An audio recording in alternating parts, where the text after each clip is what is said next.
As a business-to-business marketer, your needs are unique. B2B buying cycles are long, and your customers face incredibly complex decisions. Isn't it time you had a marketing platform built specifically for you? LinkedIn ads empower marketers with solutions for you and your customers. LinkedIn ads allow you to build the right relationships, drive results, and reach your customers in a respectful environment. On LinkedIn, you'll have direct access to and build relationships with decision makers. Of the 875 million users on the network, 180 million are senior-level executives, 10 million are C-level executives. You will also be able to drive results with targeting and measurement tools built specifically for B2B. And they work. Audiences exposed to brand messages on LinkedIn are 6 times more likely to convert. LinkedIn ads also ranked number 1 for security, community, and ad experience as part of Business Insider's Digital Trust Study. Here at Sway Group, LinkedIn is a pivotal part of our day-to-day and is just absolutely vital for building relationships with clients and with our employees. Make B2B marketing everything it can be and get a $100 credit on your next campaign. Go to linkedin.com/MPN to claim your credit. That's linkedin.com/MPN. Terms and conditions apply. Hey, it's Jason with the Marketing Podcast Network. You have less than 1 month left to get special early bird pricing for the Creator Economy Expo 2023. This event, folks, is for content creators and entrepreneurs interested in building and growing their content-first businesses. Do not miss this show. Join over 500 bloggers, podcasters, authors, newsletter writers, speakers, consultants, and freelancers at the learning and networking event for content creators. Plan to attend May 1st through the 3rd in Cleveland, Ohio. Register now to secure early bird pricing before it disappears March 31st. Early bird pricing ends March 31st. As a special offer, you can get $100 off just for listening to MPN shows like this one. Go to cex.events to register. Use the coupon code MPN100. The address, the URL, cex.events. That's the whole thing. Type that into your browser. cex.events. The code you use, MPN100. The Creator Economy Expo, Cleveland, May 1st through the 3rd. See you there.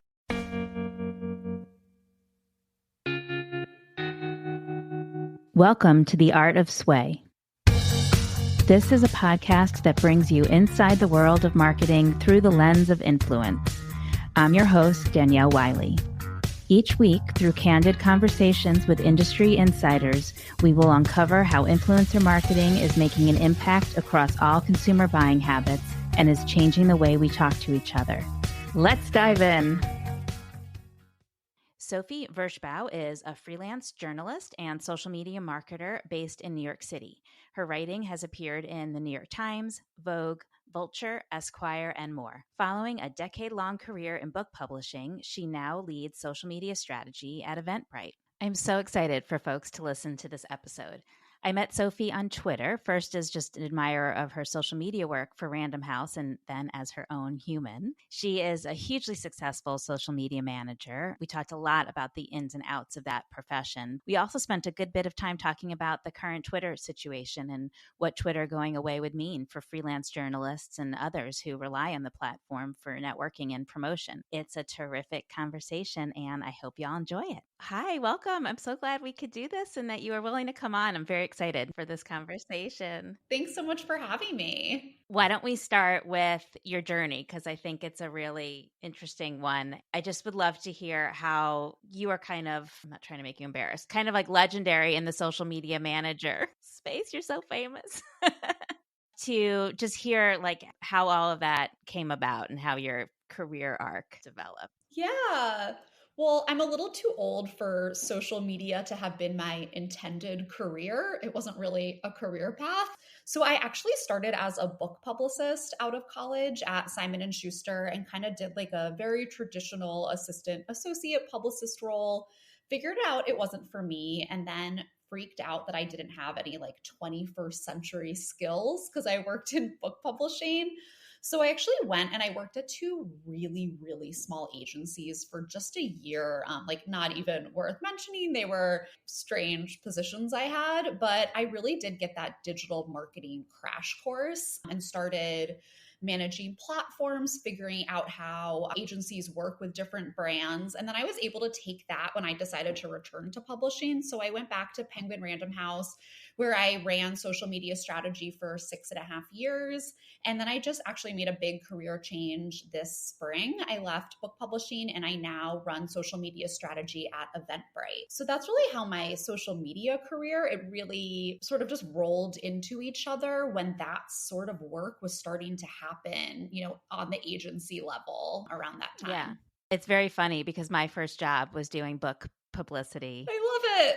It's not even on my LinkedIn because it was just so weird, but it was an agoraphobic with a literary PR agency in Park Slope in her basement of her mansion. We had gone to the same college, and so that's how I got the job. And literally the day I interviewed, someone was like, don't take this. Like, she had like a crew of young people working there, and someone said, don't take this job. So she would take on all the publicity work for books that didn't feel like they were getting enough publicity from their publisher, and it was mostly business books. Like if she had an event that she had to go to that evening, she'd have to spend the whole day working herself. I was actually kind of sad, like working herself up to it. So we'd get to work in the morning and she'd have on fishnets and a robe and her hair all done up. And then like throughout the day, she'd slowly get ready. We all chain smoked. This was 1995. We all chain smoked in this basement. That's where I watched the OJ verdict. Like we all sat on the floor of her office smoking and watching the verdict. I was just going to say, honestly, those entry-level publishing jobs, it's like you are in it together. I'm still really good friends with one of the assistants who I was an assistant with back in 2011. Yeah. You have war stories together. And my experience was nothing like that. Like I worked for Simon & Schuster. It was just being a publicist is not the job for me. But yeah, you deal with a lot being on a publicity end. A lot. But the first book I worked on was The Women's Guide to Online Services. This is totally dating me, but it was a book. I'm like, this is AOL, this is CompuServe, this is The Well, I'm not even remembering some of these weird ones that don't exist anymore. And that's how I learned. I mean, who knew anything about anything in 1995, but I learned about it from the author. I love that. And I honestly think, if you talk to most people who work in social, I think it's really interesting to talk to these younger kids is probably the wrong thing to call them, like these younger folks coming into the industry who have like social media degrees or like go and get some sort of graduate degree. Like I've been asked to speak at some like graduate courses, like guest speak. Yeah. And I'm like, this is a thing that we do now, because I feel like most people, like anyone our age or older and probably younger than me too, like we're self-taught. We figured it out. We explored, I still find myself Googling like, what does Instagram do for this new feature like every single day? Yeah. Yeah. To me, so much of social media is intuitive, and you learn, like anyone I've ever mentored, or if I have interns, the first thing I say is you have to be a user. And you have to just live in this space where you're kind of being, I majored in sociology, so I probably see it through that cultural study lens. You're just watching how people are interacting and what they're doing. And if you have a marketing brain and are observant, you're going to start making connections and figure out how you can do that better or the same or different, or like you just got to do it.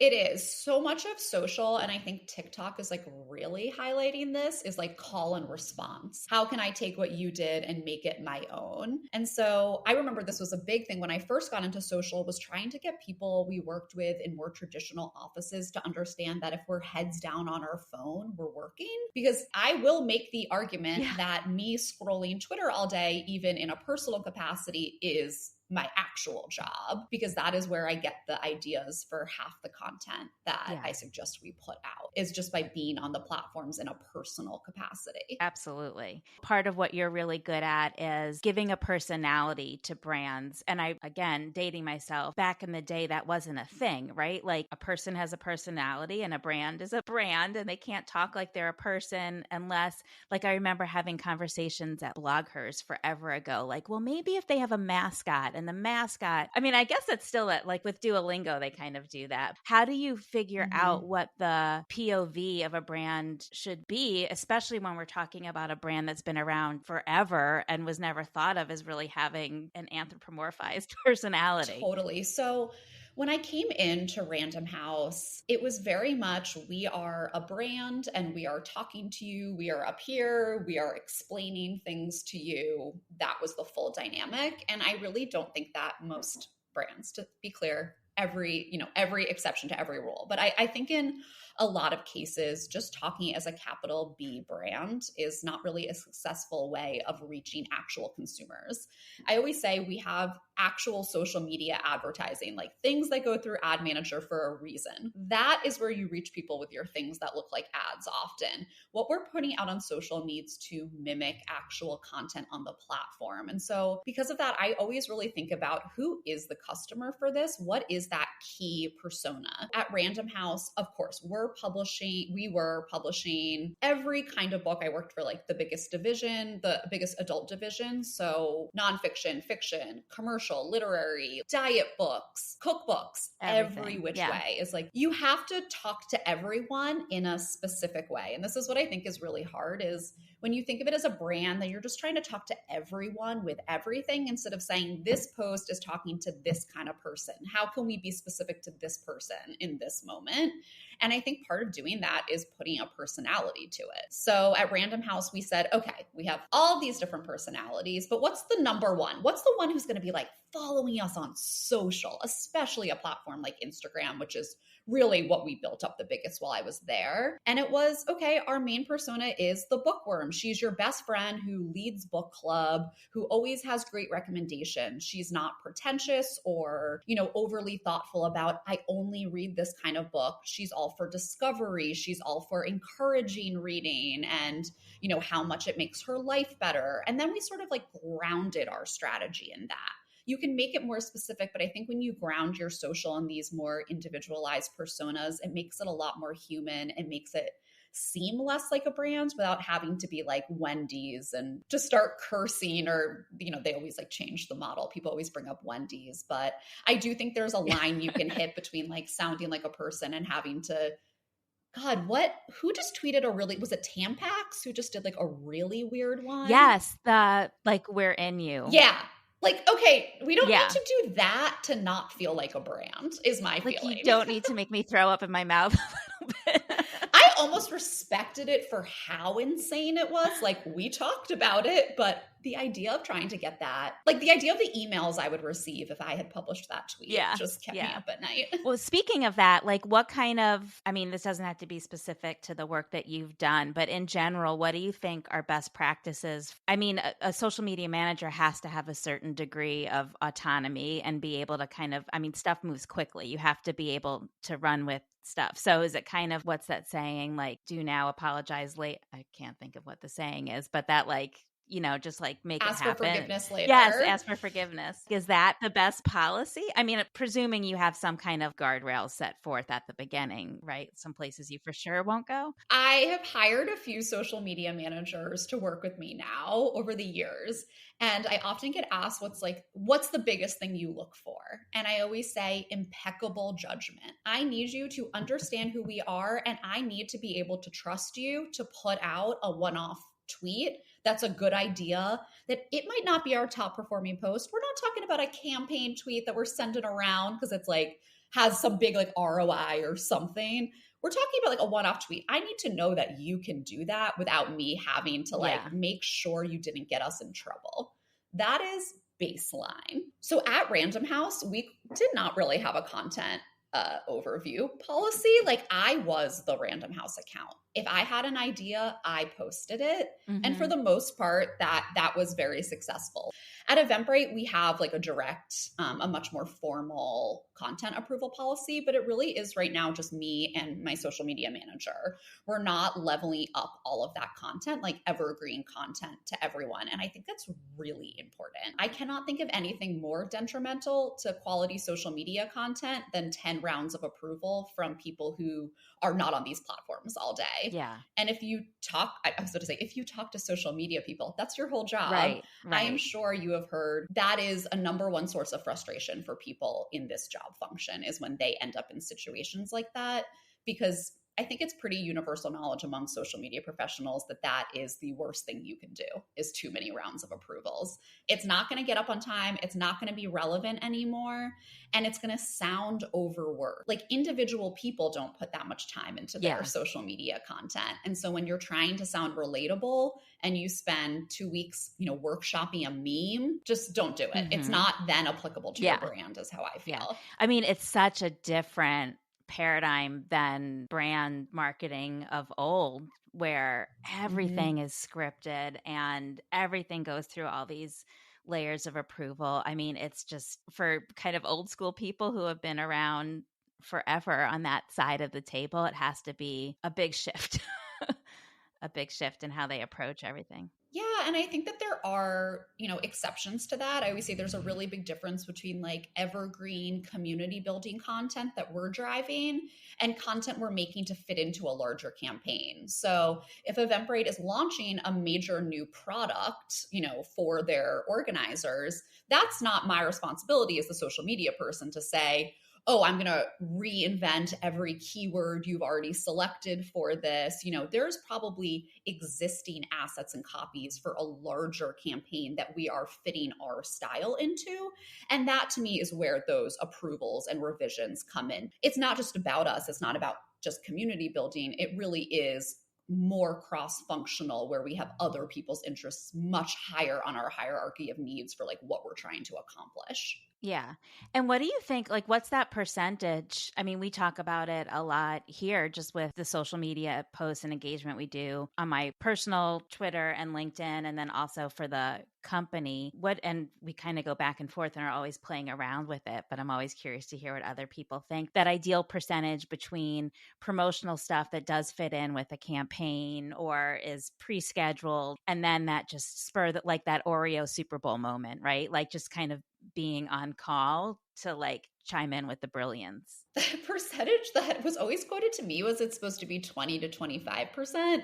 20 to 25% of like the branded. Moment. Like, branded. Sorry, 20 to 25% like super promotional. That's like the percentage I always remember hearing back in the day, which is not possible when you work for a brand and you have stuff to promote. I don't know what an actual percentage is, but what I will say is I am really trying, like when I work with companies, to work on how we can shift our thinking around this, where there's going to be the blatantly promotional stuff. We have a new product out. We want you to go to this link. But the line between evergreen and promotional content when it comes to general brand marketing and like top of funnel awareness is a lot grayer. And that's where I think really creative social media teams make the difference, because we all talk about the Duolingo account. Like, I brought it up when asked about an example in my interview. Who hasn't? It's all on our radar. But I would do anything to see a chart about what kind of actual sales effect that has had. A lot of the brands with the big TikTok accounts that get big numbers often have nothing to do with their brands. It'll just be like warring, mascots or something, where like it's really not touching on like that top of funnel awareness. And I'm not saying that's wrong. Like, I don't know the answers here. My point of view is that I'm always trying to find that gray area between like, what can we have that's building top of funnel awareness that is promotional and selling the business, but without people getting it as much, without them being so aware that this is an ad for something. So that's an interesting question. So what are your favorite metrics to look at? Like when you're analyzing the work that your social media manager is doing or that you've done, like it's hard to track to sales. Like you can't necessarily tie a tweet to a sale or a download. Certainly not. I'm always interested in clicks out when that's, relevant, although all the platforms are like deprioritizing things that click out from platforms. So we're trying to do that less. It was the same at Random House. So engagement for me is so much more important than impressions. I really want to see how people are resonating with this. To that extent, engagement rate is something that we're measuring very closely. It's December while we're recording this, so I'm currently putting a lot of thought into what I want to really pay attention to for 2023. And I want to be paying a lot more attention specifically to shares and saves, really that stickiness of the content. I will not be the first person to say that Organic social is really hard right now. Metrics are down, engagements are down, impressions are down. And so I think when looking at what's important, I might be more interested in a post with 20 saves than a post with 10 saves, but more engagements. What is making our content really resonate with people and have that sort of viral factor of, I want to share this, I want to come back to it? That's something I really want to focus on a lot more for next year and look at how that sort of metric is affecting our content versus just views, because I think it might be more valuable. Yeah, I love save. I mean, I feel like saves have been like the quiet, undersung hero. Totally. In the background. So talking about algorithms, this is really interesting to me because the podcast team at Sway is always getting after me to record these first person video promotional reels of each episode. And like, really, I cannot think of very many things I dislike more than doing that. But the algorithm loves when someone's talking to the camera, and those just totally outperform pretty much any other reel that we put up there. I mean, and they love reels. As a social media manager for a brand, that has to be tricky, right? Because it's one thing to put out a tweet where it's just like this voice coming out of the ether and you don't know exactly who's saying it. Totally. Look, I'm a Twitter girl. Like, I don't want my face on camera. I think there's a really hard switch for a lot of us who are kind of think like, I don't want to be on film. I don't want my face as part of this. I felt when I worked at Random House, like very connected to that brand. In full candor, like I sort of was our consumer tweeting. Like I very much could kind of go into myself for that a lot. My face would have ever been the face of Random House. Like, why would I ever have done that? Absolutely not. I'm not interested. So on this team, that was something I was actually very upfront about when looking for a new position this spring is I am not that person. You should not be hiring me to be the talent of your camera. That's not my job. I work in strategy now. So when, building this team, that was definitely a big priority, was making sure we have an amazing social media manager who is our main, on-camera persona for TikTok and Reels. And I think it was important for us when we hired that was part of the job description. That wasn't something we were going to throw on you when you came in. I think a lot of companies are just like, oh, this person could be on TikTok or this person. No, that's a skill. That's, something we're working towards. So yeah, that was definitely part of our job description, was must be willing to be the person and the face on this. Yeah, you need someone who's not, I mean, the anxiety level that I have, and like, can I hold the camera any higher? I'm like, there cannot be any like 3 chins, and I'm like trying to get in a good angle and torturous.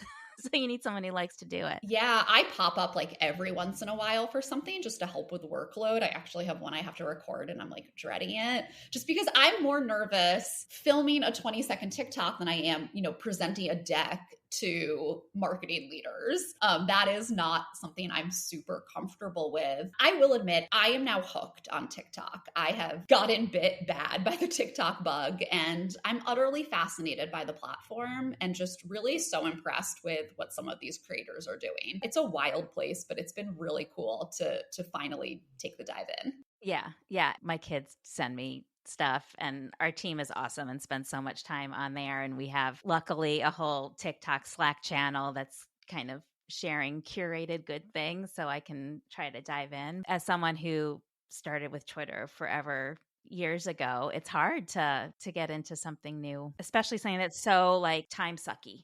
It is so addictive. And to be clear, I have no intention to put my face on it. I quote unquote made one for my dog to quite literally learn how to use the platform for professional purposes. And now I just actually use his account to post videos of him and can't stop. Well, he's very cute. So one of the things I'm super excited to talk to you about is Twitter, because it's the level, I was talking to Leah Haberman about this, and the level of like sadness I have over the fact that it's possibly going away and changing is kind of shocking to me. Like, I didn't realize how important it was and that I would have this emotional reaction. And one of the things, I mean, I would just love in general your thoughts on it, but one of the things that has really been kind of sticking with me and seeing people talk about what's going on as these people are announcing that they're leaving and like, I just can't be on there anymore. This is the last straw. Not to sound overly woke, but that does seem to me to be coming from a very privileged place because there are people who rely on it's been around for a long time, and there are people who rely on Twitter to make their money, to do their networking, to promote themselves, to do all their research. I would say that you are one of those. I'm just curious what your whole perspective is. It's very difficult for me to see all these posts like, see you later, like whenever decide it's time to leave, I'll be here on Mastodon. With its servers, like it's so complicated. I'm not joining a Mastodon server. It's like, stop trying to make this happen. I'm not doing it. Why are there servers? Like, why do I have to know about servers? The whole thing sounds crazy. I know. So I have such complicated feelings. I think a tweet I sent a few weeks ago really sums it up, which is that Twitter going away would be amazing for my mental health and terrible for my career. You know, besides doing social media, despite the fact that my job is in social media strategy, I actually don't care about Twitter that much for that. But as a freelance writer, it is basically how I have my entire career. I didn't go to J school. I really started connecting with editors on Twitter. You know, I did a lot of cold pitching and got so many non-responses. One of my first big breaks was connecting with a Vogue editor on Twitter who liked a tweet I wrote, and then us connecting, and I wrote 8 stories for him. I get contacted a lot to write stories based on tweets of mine. I also use Twitter for a lot of my outreach to people. So for example, I'm writing for Esquire about what Twitter going away would mean for the book community and for writers of that particular sort. And of course, all of my outreach to get those sources to talk to is through Twitter. I would genuinely I'm going to have to sort of relearn a little bit how to be a journalist off this platform, which I'm sure is very good from a growth standpoint. But it would absolutely, you know, make it more challenging for me to find sources. There's a lot of services you can use. Well, you give them your call out for information. I never use those normally. I truly just put a like Haro or and like, you know, they put you together. But I think what I really love about Twitter is that it's just random people. So like I wrote an article about parallel play, which is a interaction style for the New York Times last year. I love that art. I sent it to my dad. I remember I hadn't realized it was before I knew you. And then you like re-promoted it recently. And I had sent it to I feel like my dad's entire marriage is just sitting with my stepmom doing spelling bee together. Oh, that is also my parents. I love that. Yes.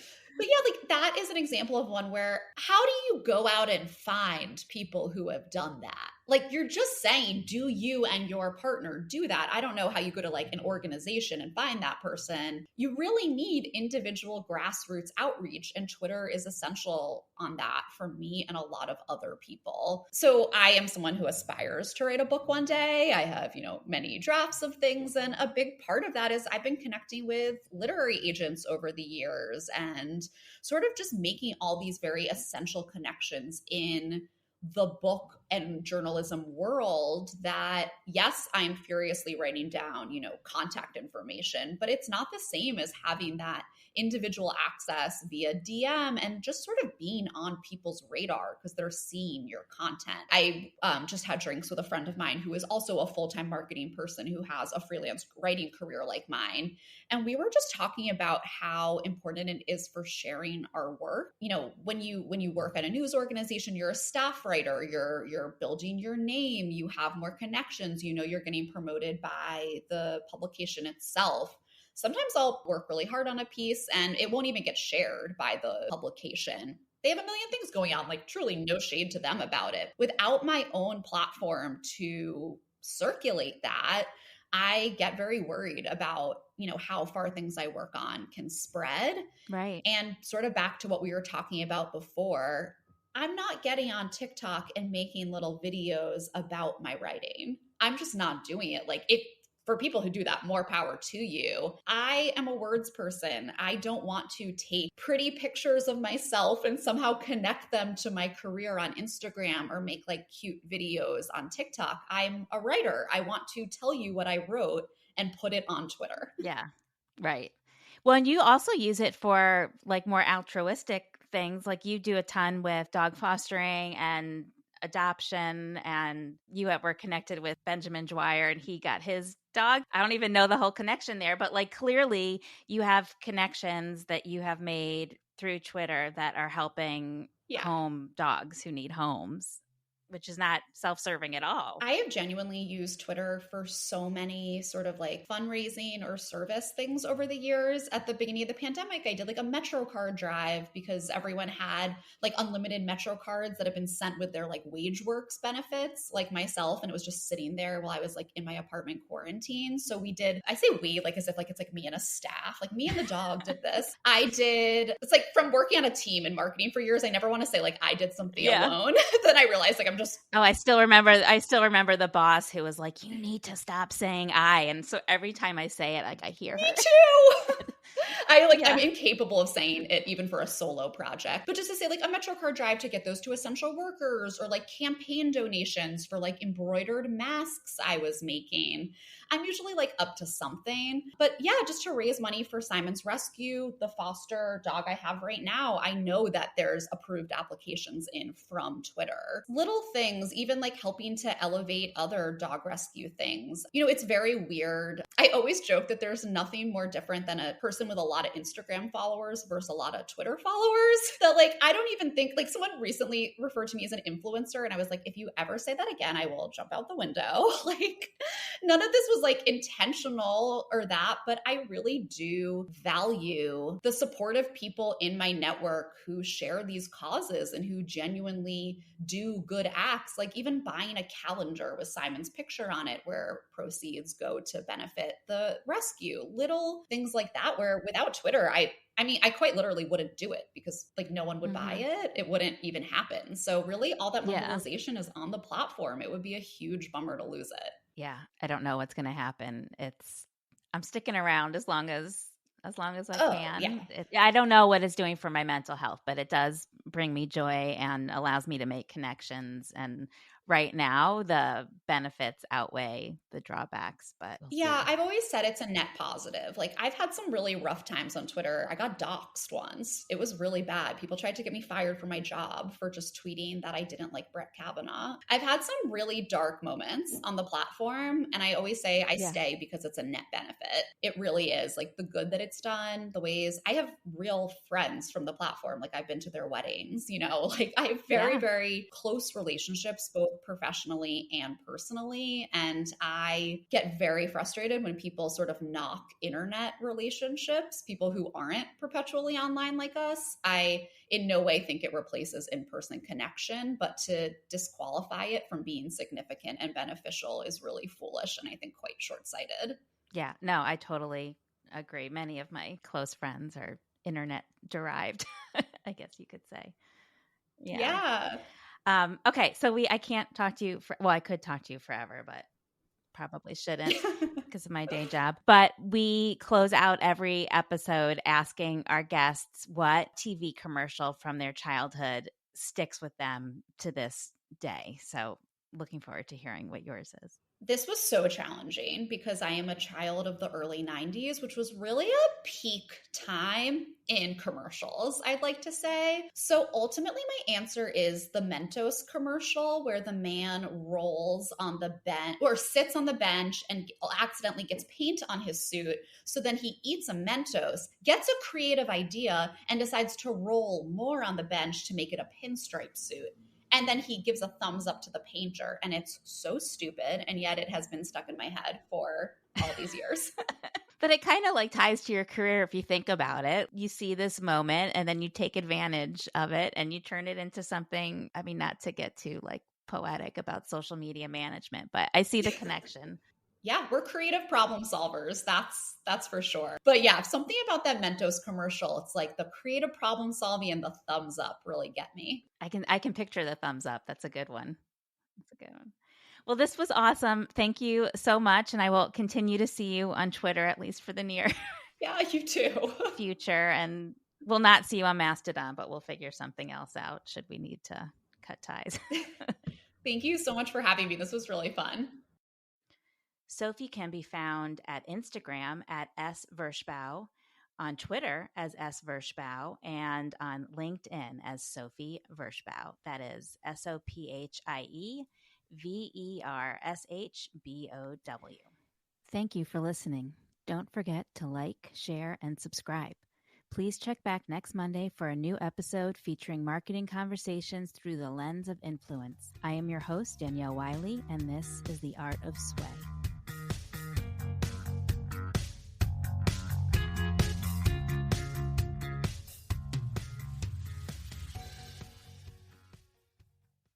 You may know you're listening to this show along the Marketing Podcast Network, but did you know there are other great shows on MPN to help your business? Jonathan Gaby hosts a great podcast called Marketing Distilled. He's the master distiller. Jonathan, tell us what these fine folks are going to get out of listening. On Marketing Distilled, you'll hear from industry experts and me to learn about more marketing things and taking those complex things and distill them down into actionable strategies or tactics. Amazing. Where can people subscribe? You can find the show at marketingpodcast.net or search for Marketing Distilled wherever you get your podcasts. You heard him. Go subscribe. This podcast is heard along the Marketing Podcast Network. For more great marketing podcasts, visit marketingpodcasts.net.